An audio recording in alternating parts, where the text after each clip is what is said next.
પ્રકરણ 4 પરમાણુનું બંધારણ। મિત્રો, આજે આપણે સમસ્થાનિકો વિશે અભ્યાસ કરવાના છીએ। સમસ્થાનિકો સમજતા પહેલાં આપણે પરમાણ્વીય ક્રમાંક અને પરમાણ્વીય દળાંક વિશેનો ખ્યાલ મેળવવો જરૂરી છે। આપણે અગાઉ શીખી ચૂક્યા છીએ કે પરમાણુના કેન્દ્રની અંદર પરમાણુના કેન્દ્રમાં પ્રોટોન અને ન્યુટ્રોન રહેલા હોય છે। તો પરમાણુના કેન્દ્રમાં રહેલા જે પ્રોટોનની સંખ્યા છે તેને પરમાણ્વીય ક્રમાંક કહેવામાં આવે છે। તો આપણે પરમાણ્વીય ક્રમાંકની વ્યાખ્યા જોઈએ। કોઈ પણ તત્વના પરમાણુના કેન્દ્રમાં રહેલી પ્રોટોનની સંખ્યાને પરમાણ્વીય ક્રમાંક કહે છે। પરમાણ્વીય ક્રમાંકને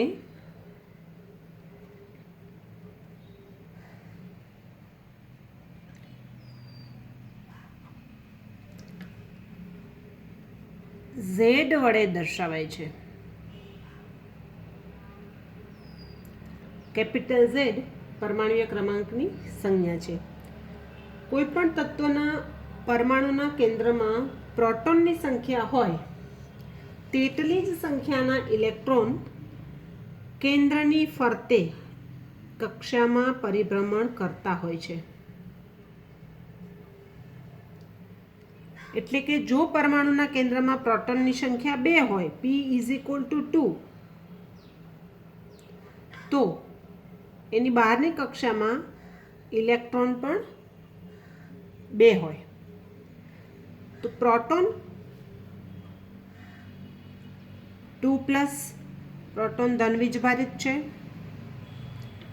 અને ઇલેક્ટ્રોનની સંખ્યા પણ 2 છે, ઇલેક્ટ્રોન 2-। તો અહીંયા પ્રોટોન અને ઇલેક્ટ્રોનની સંખ્યા સમાન છે। પ્રોટોન અને ઇલેક્ટ્રોન બંનેના વીજભાર વિરુદ્ધ છે, તેથી આ પરમાણુ છે એ વીજભારની દ્રષ્ટિએ તટસ્થ હોય છે। તો આપણે બીજો પોઈન્ટ શીખીશું। પરમાણુ વીજભારની દ્રષ્ટિએ તટસ્થ હોય છે। તો આપણે કહી શકાય કે પરમાણ્વીય ક્રમાંક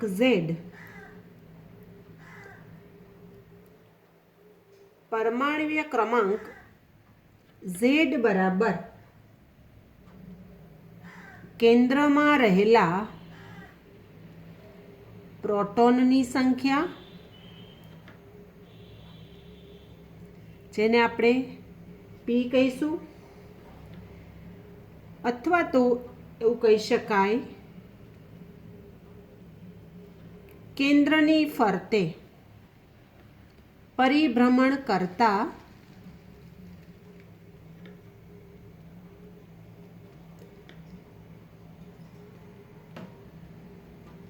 ઇલેક્ટ્રોનની સંખ્યા।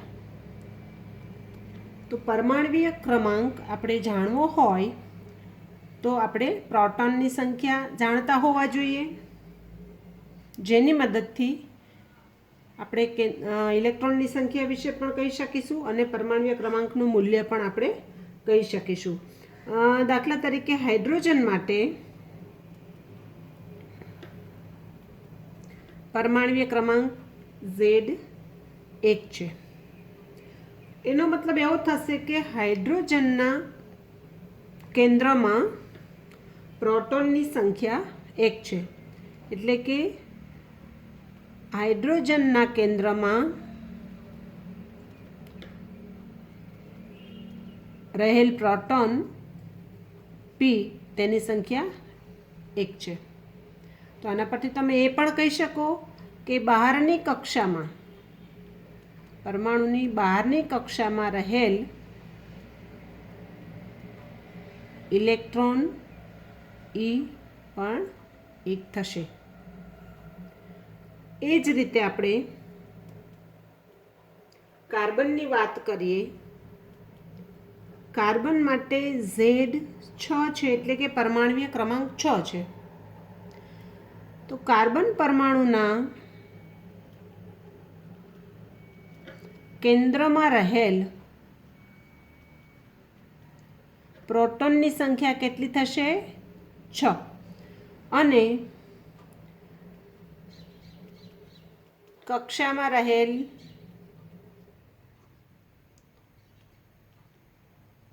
ઇલેક્ટ્રોનની સંખ્યા થશે 6. તો આ રીતે આપણે પરમાણુના કેન્દ્રમાં રહેલા પ્રોટોનની સંખ્યા અને ઇલેક્ટ્રોનની સંખ્યા વિશે પણ આપણે જણાવી શકાય છે. આ ઉપરાંત પરમાણુના જે પરમાણ્વીય ક્રમાંક છે એની એક લાક્ષણિકતા છે કે કોઈ એક તત્વ હોય એ તત્વના બધા જ પરમાણુઓ માટે પરમાણ્વીય ક્રમાંક હંમેશા સમાન હોય.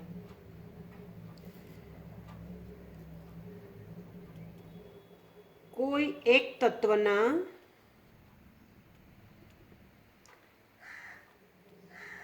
બધા જ પરમાણુઓ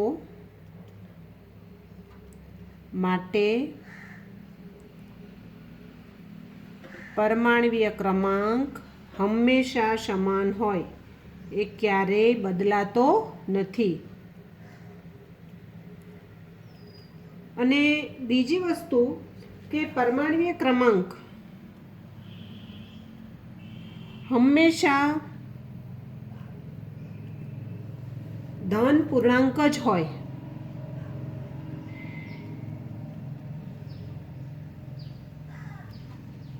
કારણ પરમાણ્વીય ક્રમાંક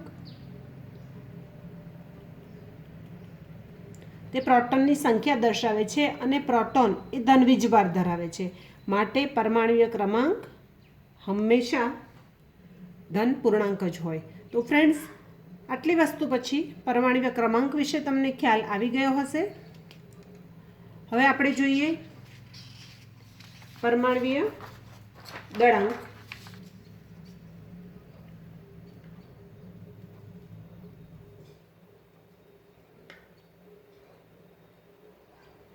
તો પરમાણ્વીય દળાંક શું છે? પ્રાયોગિક રીતે આપણે સાબિત કર્યું છે વૈજ્ઞાનિકોએ કે પરમાણુનું દળ એ કેન્દ્રમાં રહેલા પ્રોટોન અને ન્યુટ્રોન જેવા અપરમાણવીય કણોને કારણે હોય છે. અપરમાણવીય કણો એટલે પરમાણુ કરતાં એના કેન્દ્રમાં રહેલા એકદમ નાના, અત્યંત નાના કણો, અને આ સમગ્ર દળ પરમાણુના કેન્દ્રમાં કેન્દ્રિત થયેલું હોય છે. તો પરમાણ્વીય દળાંક કોને કહેવાય?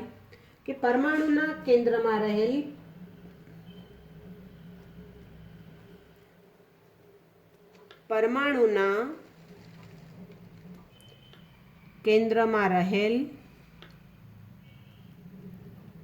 પ્રોટોન અને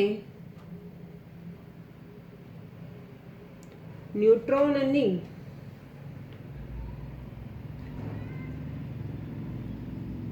કુલ સંખ્યાના સરવાળાને પરમાણ્વીય દળાંક કહેવામાં આવે છે.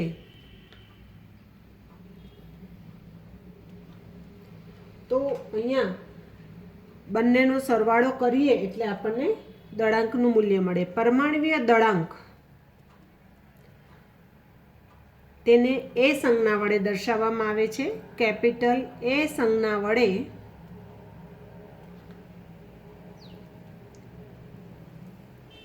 દર્શાવવામાં આવે છે. ટૂંકમાં પરમાણ્વીય દળાંક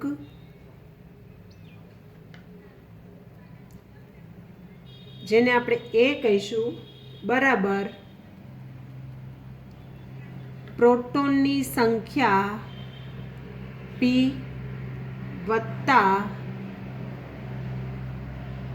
ન્યુટ્રોનની સંખ્યા N. તો આ બંને સંખ્યા આપણે જાણતા હોઈએ તો દળાંક વિશે આપણે માહિતી આપી શકીએ. તો A = P + N. આપણે અગાઉ શીખી ચૂક્યા કે પરમાણ્વીય ક્રમાંક Z એ પ્રોટોનની સંખ્યા દર્શાવે છે. તો અહીંયા આપણે Pની મૂલ્ય Z લઈશું, કારણ કે P = Z આપણે શીખી ચૂક્યા છીએ. તો આપણને પરમાણ્વીય ક્રમાંક મળશે Z + N. પરમાણ્વીય દળાંક મળશે Z + N, એટલે કે પરમાણ્વીય ક્રમાંક વત્તા ન્યુટ્રોનની સંખ્યા. તો અહીંયા આપણે ન્યુટ્રોનની સંખ્યા મેળવવા માટે એ માઇનસ ઝેડ લખી શકાય. તો આ રીતે આપણે પરમાણવીય દળાંકની મદદથી ન્યુટ્રોનની સંખ્યા, પરમાણવીય ક્રમાંકના મૂલ્યો મેળવી શકીએ છીએ. તો ફ્રેન્ડ્સ, પરમાણવીય દળાંકનો ખ્યાલ તમને આવી જ ગયો હશે. કોઈ પણ તત્વના પરમાણુને આપણે દર્શાવવો હોય તો કઈ રીતે દર્શાવી શકાય? તેના જે મૂલ્યો છે પરમાણવીય ક્રમાંકના, પરમાણવીય દળાંકના, આ મૂલ્યોને આપણે સાંકેતિક ભાષામાં કઈ રીતે દર્શાવી શકાય? તો આપણે જોઈએ, તત્વના પરમાણુને દર્શાવવા માટેની સંજ્ઞા. સાંકેતિક ભાષામાં સંજ્ઞાની રીતે આપણે કઈ રીતે દર્શાવી શકાય? આ જે સંજ્ઞા છે આ સંજ્ઞાને કહેવાય ન્યુક્લિયડ્સ. આ સંજ્ઞાને ન્યુક્લિયડ્સ કહેવામાં આવે છે. તો આપણે જોઈએ, તત્વની સંજ્ઞા, તેને આપણે સ્ક્વેરમાં લખી દઈએ. તેની આગળ નીચેની તરફ પરમાણવીય ક્રમાંક લખવામાં આવે છે અને ઉપરની તરફ પરમાણવીય દળાંક લખવામાં આવે છે. તો આ સાંકેતિક ભાષા છે. તો આપણે એના ઉદાહરણ જોઈએ. જેમ કે નાઇટ્રોજન છે, નાઇટ્રોજનની વાત કરીએ. નાઇટ્રોજનની સંજ્ઞા n છે. નાઇટ્રોજનનો પરમાણવીય ક્રમાંક 7 છે અને નાઇટ્રોજનનો પરમાણવીય દળાંક 14 છે. તો આપણે નાઇટ્રોજનને સાંકેતિક ભાષામાં દર્શાવવું હોય તો આ રીતે દર્શાવી શકાય. તમને આવું પણ પૂછી શકાય, આ સાંકેતિક ભાષામાં દર્શાવી અને અહીંયા તમને એવું કહેવામાં આવે કે નાઇટ્રોજનના પરમાણુનો પરમાણવીય ક્રમાંક લખો,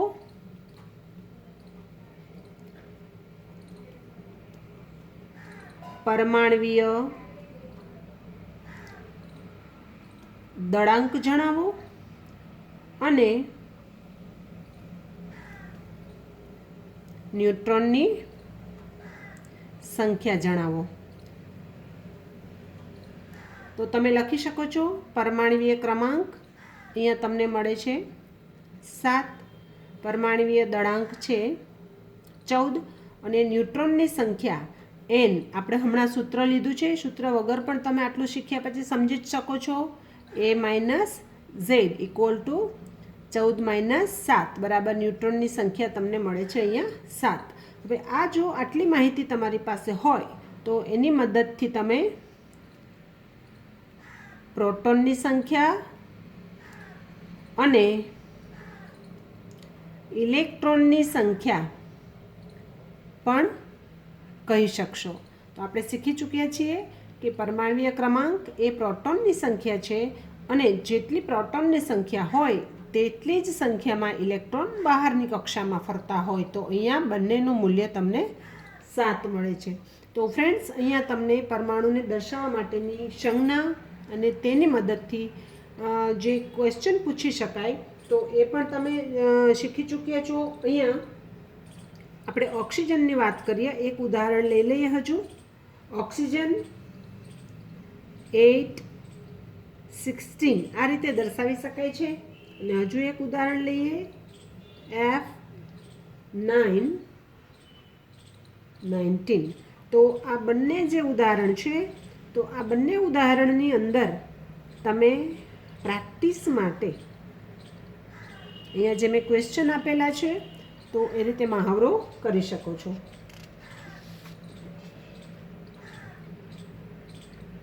ફ્રેન્ડ્સ, આપણે શીખી ચૂક્યા છીએ કે પરમાણુની અંદર ઇલેક્ટ્રોન છે એ બહારની કક્ષામાં વધુમાં વધુ 8 સમાઈ શકે. તો આ માહિતીની મદદથી આપણે કેવા ક્વેશ્ચન પૂછી શકાય એ પણ જરા જોઈ લઈએ. કોઈ એક પરમાણુ છે એની બહારની કક્ષામાં ઇલેક્ટ્રોનની સંખ્યા 8 હોય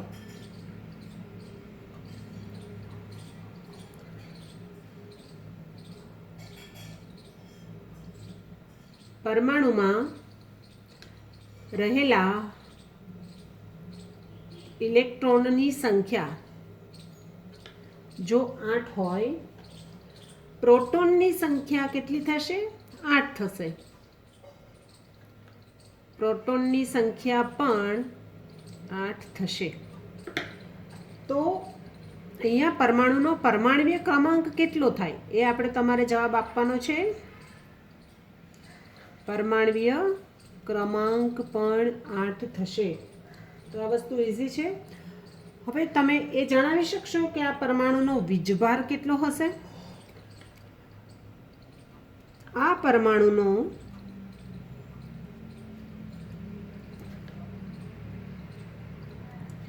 વીજભાર કેટલો હશે? તો અહીંયા વીજભારને સમજવા માટે આપણે અગાઉ શીખી ચૂક્યા છીએ કે પ્રોટોન ધન વીજભારિત છે, ઇલેક્ટ્રોન ઋણ વીજભારિત છે. તો પ્રોટોનની સંખ્યા 8 છે, ઇલેક્ટ્રોનની સંખ્યા પણ 8 છે.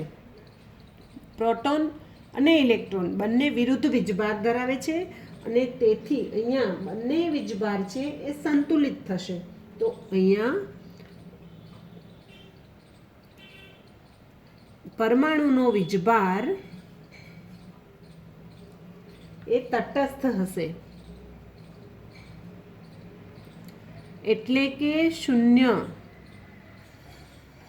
વીજભાર કેટલો થશે? 0. તો આ રીતે આવા ક્વેશ્ચન્સનું સોલ્યુશન પણ તમે આપી શકશો. ફ્રેન્ડ્સ, હવે આપણે જે ટોપિક ભણવાનો છે કે સમસ્થાનિકો, એના ઉપર આવી જઈએ.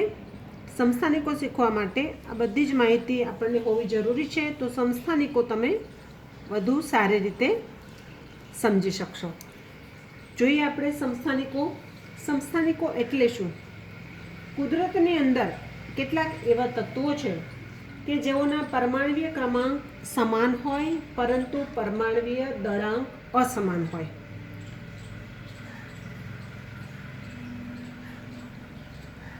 કુદરતમાં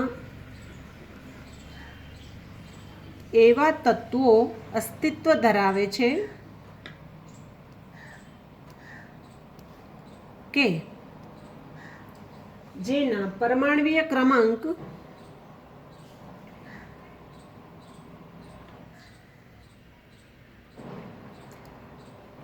સમાન હોય પરંતુ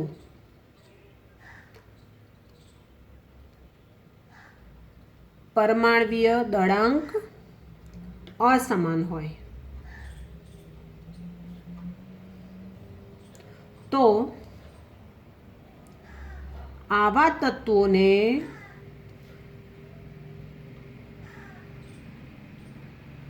સમસ્થાનિકો કહેવામાં આવે છે. તો આવા તત્વો છે એ સમસ્થાનિકો ધરાવે છે. તો આપણે ઉદાહરણ જોઈએ કે હાઇડ્રોજન પરમાણુ આવા સમસ્થાનિકો ધરાવે છે. હાઇડ્રોજન પરમાણુના 3 પરમાણ્વીય ઘટક ધરાવે છે. ઉદાહરણ આપણે જોઈ લઈએ. હાઇડ્રોજન પરમાણુ 3 સમસ્થાનિકો ધરાવે છે. તો આવા 3 સમસ્થાનિકો છે, પરમાણુના 3 સ્વરૂપો, એને એકબીજાના સમસ્થાનિકો કહેવાય. એમાં પ્રથમ સમસ્થાનિક છે પ્રોટિયમ,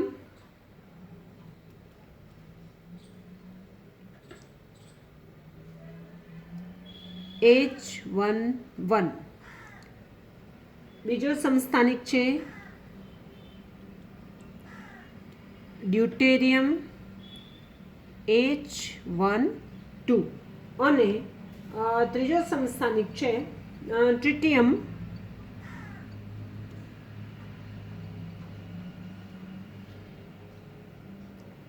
H13.